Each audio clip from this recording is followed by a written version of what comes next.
नमस्कार, मी ॲडव्होकेट रुपाली टेहरे. सरांशी बोलायला मिळत आहे हे माझं खूप मोठं भाग्य आहे. खरं तर मी खूप मोठा प्रयत्न करते, साहस करते. हेच म्हणणं बरोबर नाही, कारण तुम्ही सक्षम व्हाव्यात यासाठी देशाच्या अनेक पिढ्या प्रयत्न करतायत. मी त्यातलं एक आहे. त्यामुळे तुझं भाग्य कसलं आलं? माझं भाग्य आहे तू माझी इंटरव्ह्यू घेते. सर, मला असं एक विचारू इच्छिते तुम्हाला की एक महिला म्हणून वकिली क्षेत्रात जेव्हा मी प्रवेश केला, मला खूप साऱ्या अडचणी आल्या किंवा मग बऱ्याच महिलांना खूप साऱ्या अडचणी येतात, तर त्या कशा फेस कराव्या?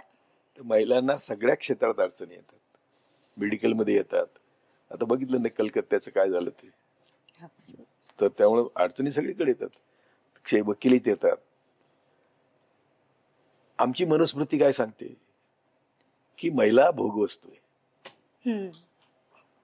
ती पायाशी ठेवली पाहिजे. तिचा सांभाळ लहानपणी बापाने करायचा, तरुणपणी नवऱ्याने करायचा, म्हातारपणी मुलांनी करायचा. आणि टिळकांपासून तर आजच्या ब्राह्मणवादी ताकदीने कायमच महिलांना पायदळी ठेवण्याचा प्रयत्न केला.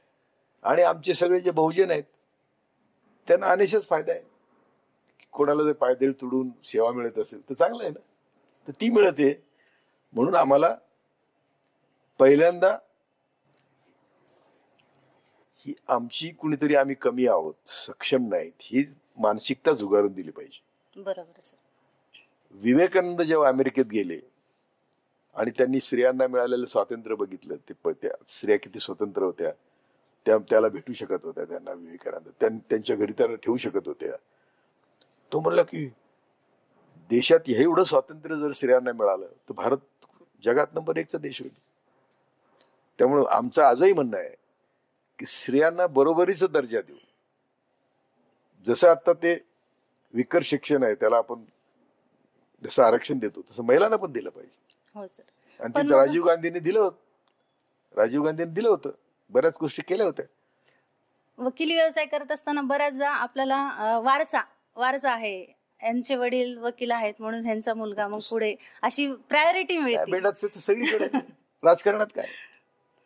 तर जेव्हा तुझ्या जिल्ह्यातलेच आसपासचे पुढारी बघणं, सगळे बघणं, वारसा तो आपल्या. म्हणून तर म्हणतो मी की या नेत्यांनी ज्या चुका केल्या त्याच्यामुळे यांना ईडीची भीती दाखवून यांना बीजेपीमध्ये जावं लागलं. तर ते जे ईडीची भीती देऊन बीजेपी जातात ते नामर्द आहेत. जेलमध्ये जावं, पण जेलमध्ये जाऊ शकत नाहीत कारण यांच्या तब्येती अशा आहेत की हे 1 फूट चालू शकत नाही. सगळे नेते महाराष्ट्रातले जे म्हणून ईडीला घेऊन गेले. आता शिंदे तर मुख्यमंत्री झाले, म्हणजे एक तर जेलमध्ये जा, नाही तर मुख्यमंत्री उपमुख्यमंत्री ही आमच्याकडे सध्या परंपरा आहे. तेव्हा स्त्रियांच्या बाबतीत तेच आहे.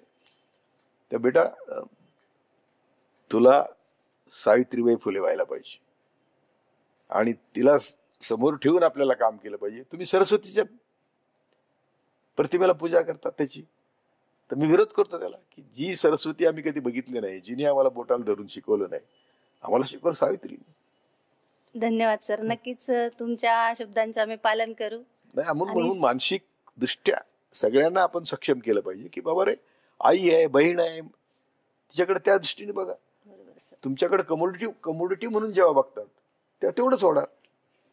आणि मग यूज अँड थ्रो, तो यूज अँड थ्रो थांबवायचा असेल तर ती कणखर भूमिका स्त्रियांनी पण घेतली पाहिजे.